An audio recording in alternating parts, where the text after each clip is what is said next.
ને મિત્રો મજામાં.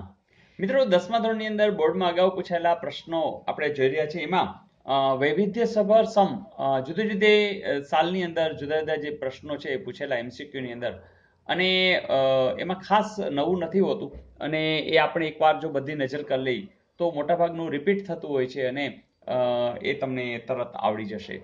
જેમ કે પૂછેલું કે બે અંકોની એક સંખ્યાના એકમનો અંક x છે અને દશકનો અંક 4 હોય તો તે સંખ્યા ખાલી જગ્યા છે.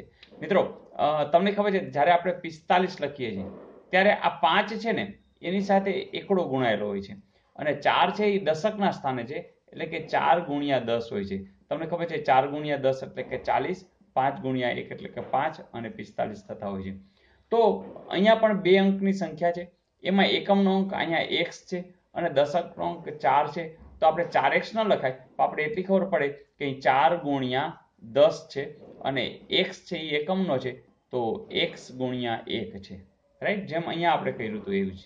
તો આ આપણે જાણી છે, તો તમે તરત કહેશો કે 4 ગુણ્યા 10 એટલે તો શું થાય, 40 થાય, અને અહીંયા એકડો છે એટલે 1x એટલે x થાય. તો 40 વત્તા x એવું કહે છે. તમે કહેશો હા સર, x વત્તા 40 અથવા તો 40 વત્તા x બંને એક જ કહેવાય. તો આવું પૂછેલું, અને હવે તમને કદાચ પૂછે તો તમને આવડશે. મિત્રો એક પણ આ પણ યાદ રાખો, ધારો કે 345 હોય તો આપણને ખબર છે કે 3 ગુણ્યા શું હશે, તો 3 ગુણ્યા 100 હશે. 4 ગુણ્યા તો 4 ગુણ્યા 10 હશે, અને 5 ગુણ્યા 5 ગુણ્યા 1 હશે. તો એકમ, દશક અને 100 એ રીતે જ 345 થતા હોય છે.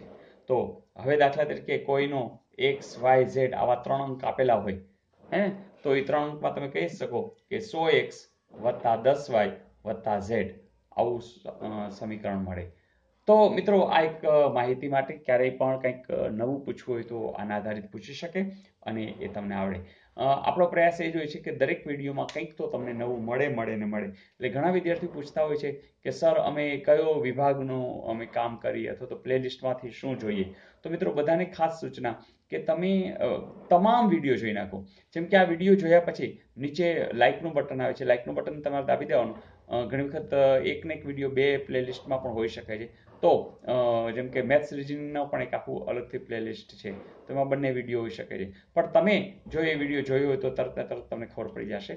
અને ઈચ્છા એવી ખરી કે તમે ખાલી વિડીયો સ્ટાર્ટ કરો, રકમને જુઓ, લખો અને પહેલાં ટ્રાય કરો, અને પછી જ વિડીયો આગળ જુઓ. તો પહેલાં તો તમારે પ્રયાસ કરવાનો છે, અને પછી આવડે કે ના આવડે પછી આગળ વિડીયો જોવાનો છે. ન આવડે તો ટેન્શન નહીં રાખવાનું, હું શીખવીશ, અને આવડે તો રાજી થવાનું પણ સ્પીડ જોતું રહેવાનું. તો આ બે કામ કરતા રહેશો મિત્રો તો ઘણું બધું કામ થઈ જશે. ચલો જોઈએ નેક્સ્ટ. મિત્રો આ ત્રિકોણમિતિ આધારિત કે ત્રિકોણ એબીસીમાં ખૂણો c 90 અંશ છે અને tan a બરાબર 1/√3 હોય તો sin a શોધો. મિત્રો જ્યારે કાટકોણ ત્રિકોણની વાત હોય એટલે કે આ 90 છે એ c છે, ધારો કે abc છે, બરાબર. તો આને તો આપણે કર્ણ જ કહીએ છીએ, બરાબર. તો tan a એટલે a આપણા માટે આ છે. તો જ્યારે tan a લઈએ છીએ તો આની જે સામેની બાજુ થશે એ આ થશે, પાસેની બાજુ થશે એ આ થશે. તો tan એટલે શું, તો tan નું તમને યાદ છે, સૂપ યાદ છે ને, મેં આગળ શીખવાડ્યું છે, અથવા તો સામેની છેદમાં પાસેની બાજુ, રાઈટ. તો tan a માટે શું થશે, તો સામેની બાજુ છેદમાં પાસેની બાજુ. હવે તમને આપી જ દીધી છે કે સામેની બાજુ કેટલી હશે, 1/√3. સામેની બાજુ એટલે 1 ગણી લ્યો, અને પાસેની બાજુ એટલે √3 ગણી લ્યો. મિત્રો કોઈ પણ કાટકોણ ત્રિકોણમાં તમે એક આ બાજુ જાણો છો, એક આ બાજુ જાણો છો, તમે તરત કહેશો કે સર અહીંયા જે કર્ણ છે એ 1 નો વર્ગ વત્તા √3 નો વર્ગ, એટલે કે 1 વત્તા √3 એટલે 3, એટલે કે 4. એટલે કે અહીંયા આ વર્ગની વાત છે, એટલે કે આ કોનો વર્ગ છે, તો કે 2 નો વર્ગ છે, એટલે કે આ પણ ખબર પડી ગઈ કે 2 હશે. ફરીથી ત્રણેય બાજુ જાણતા હો ત્યારે કોઈ પણ વસ્તુ પૂછે તો આવડી જાય. જેમ કે sin a, sin a યાદ છે ને મિત્રો, સાક, સામેની બાજુ છેદમાં કર્ણ. ચાલો સામેની બાજુ તો શું છે, તો ખબર જ છે 1 છે. કર્ણ શું છે, જાણી જ છે, કેટલું છે, 2 છે. તો 1/2 એવું ક્યાંય છે, યસ અહીંયા છે. મિત્રો ત્રિકોણમિતિના પ્લેલિસ્ટની અંદર મેં અલગથી આ બધા સૂત્રો બહુ સહજતાથી રમત કરતા કરતા શીખી શકો એવી રીતે ગોઠવેલા છે. જરૂરથી એ વિડીયો જોઈ લેજો, એટલે આ તમારા માટે રમત બની જશે. જોઈએ નેક્સ્ટ 3.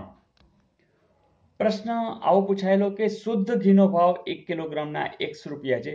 જો તેના ભાવમાં કિલોગ્રામ દીઠ ₹20નો વધારો થાય તો 800 રૂપિયામાં નવા ભાવે કેટલા કિલોગ્રામ શુદ્ધ ઘી મળે? મિત્રો આપણે ખબર છે કે ₹100 ધારો કે ભાવ હોય અને 800 રૂપિયા કુલ હોય તો તમે તરત કહેશો કે સર 800 ભાગ્યા આપણે 100 કરી એટલે ખબર પડી જાય 8 કિલો. બરાબર? તો વાત એટલી છે કે 800 ના છેદમાં આપણે જેટલો ભાવ છે એ કરવાનો છે. તો 800 ના છેદમાં કેટલો ભાવ છે? ₹100 ભાવ નથી, પણ ₹100 ભાવ હતો એના ભાવમાં ₹20 વધારો થયો છે એટલે x ના છેદમાં 20. તો જોજો 800 ના છેદમાં x ના છેદમાં 20 એવું ક્યાંય છે? તમે કહેશો હા સર પહેલું જ છે. તો બસ આ જવાબ. તો આમાં કંઈ બહુ જાજુ વિચારવાનું નથી, પણ ધારો કે આવું સમજાય નહીં તો તમે આવું એક સામાન્ય ઉદાહરણ સાઈડમાં વિચારી અને આવા સમ કરી શકો છો. તો મજા આવી દોસ્તો. તો વિધ સમ હવે આપણે લેશું અને એ દ્વારા આખું સંકલન કરી લેશું કે અગાઉ પૂછાયેલા ઓલરેડી મારા ઘણા બધા વિડીયોઝ છે, ગયા વર્ષે પણ મેં ઘણા બધા મૂકેલા, તો એ પણ જોઈ લેજો, પ્લસ આ પણ જોઈ લેજો. તો જો તમે હા કહેતા હોય તો હોમવર્ક આપી દો. ચલો આપી દો. હોમવર્ક તમારા માટે રેડી છે. સમાંતર શ્રેણી આપી છે -2, -6, -10, -14 વગેરે વગેરે, અને એનો સામાન્ય તફાવત છે શું આવશે ફટાફટ કહેવાનો છે, કોમેન્ટ્સમાં લખવાનો છે. તો અરે હા, લાસ્ટ આપેલું હોમવર્ક પર જોઈ લઈએ. પ્રશ્ન આવો હતો કે બે ત્રિકોણના શિરોબિંદુઓ વચ્ચેની કોઈ સંગતતા માટે જો અનુરૂપ ખૂણાઓની બે જોડના ખૂણાઓ એકરૂપ હોય તો તે સંગતતા. મિત્રો આપણને ખબર છે કે કોઈ બે આવી રીતના ત્રિકોણ છે, બરાબર, એને એક ખૂણો આ અને એક ખૂણો આ ધારો કે અનુરૂપ ખૂણાને બે જોડ છે, એક આ જોડ એકરૂપ છે અને એક આ જોડ એકરૂપ છે. પણ મિત્રો તમે જાણો છો કે બે ખૂણા જાણતા હોય તો તમને ખબર છે કે ટોટલ તો 180 થાય, એટલે 100% આ પણ ખૂણો કેવો હોય? સરખો જોઈએ. અને ત્રણેય ખૂણાની જોડ જો એકરૂપ હોય તો એ હંમેશા સમરૂપ થતું હોય છે. બાજુઓ સમપ્રમાણમાં હોય, બાજુઓ એકરૂપ વિશે આપણે અત્યારે કહેતા નથી, પણ એ બે જોડ જો હોય તો એ સમરૂપ તો છે અને છે. બરાબર? એકરૂપતા આપણે શ્યોર કહી શકીએ નહીં, તો આ આપણે ચોક્કસ કહી શકીએ છીએ. તો મિત્રો આવા પ્રશ્ન પણ પૂછાય તો પણ તમને આવડે. પણ જો આમાં એડ કરેલું હોય કે બે જોડ જે ખૂણાની છે એકરૂપ છે, પણ સાથે સાથે એમની જે અનુરૂપ બાજુઓ છે એ સમપ્રમાણમાં હોય તો આખી વાત છે એ સમરૂપતા બની જશે.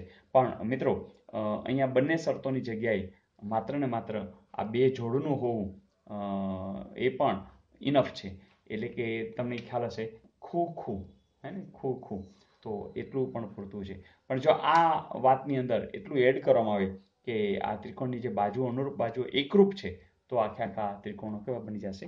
એકરૂપ બની જશે.